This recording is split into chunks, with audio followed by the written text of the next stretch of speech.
is talk about notes. And there's this big mystery that surrounds music and how notes, how do you read them? And you pick up a piece of music and there's all these black spots on it and you go, how do they read all those notes? You know, it's just a big mass of black spots on lines. Well, we made up this story and for the video purposes, it is made up. So don't go run into your professor and say she lied. It's just a fun little story that really explains music very easily. Part of it is true. The parts that are true you'll recognize, and the parts that aren't will be very obvious. But it works, and we've done it for a long time. It's called Giuseppe, and there's this little monk in Italy, and the monk's name was Giuseppe. And he started a choir. He was a monk in a monastery in the 16th century. And now you are my choir, and I am Giuseppe. It is Wednesday night choir practice.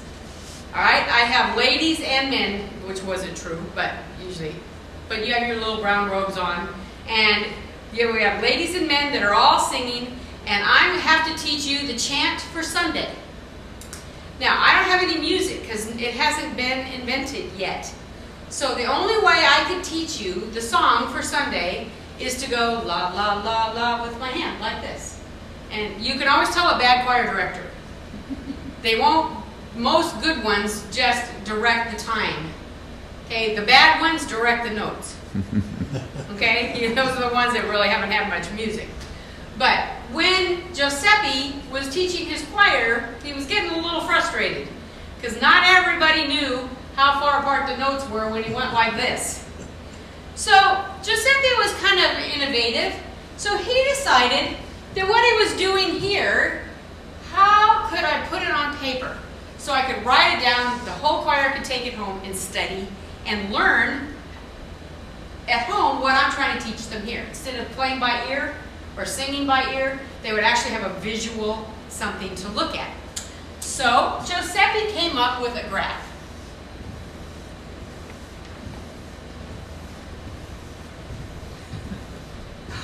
A big one.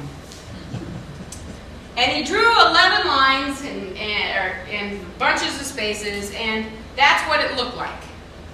Now, he was pretty excited, and he drew little notes on there and little round circles, and there was lines and spaces all over the place. Now, Giuseppe had an ego, and now, mind you, this was in Italy, so don't be offended, but the Italians back in the 16th century only knew the alphabet to G.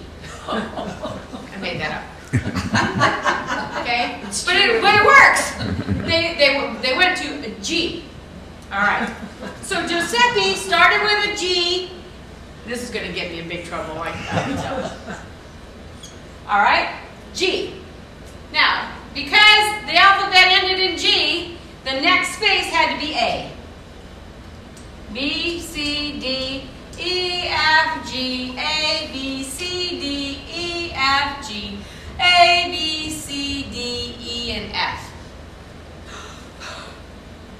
Now, Giuseppe was so excited.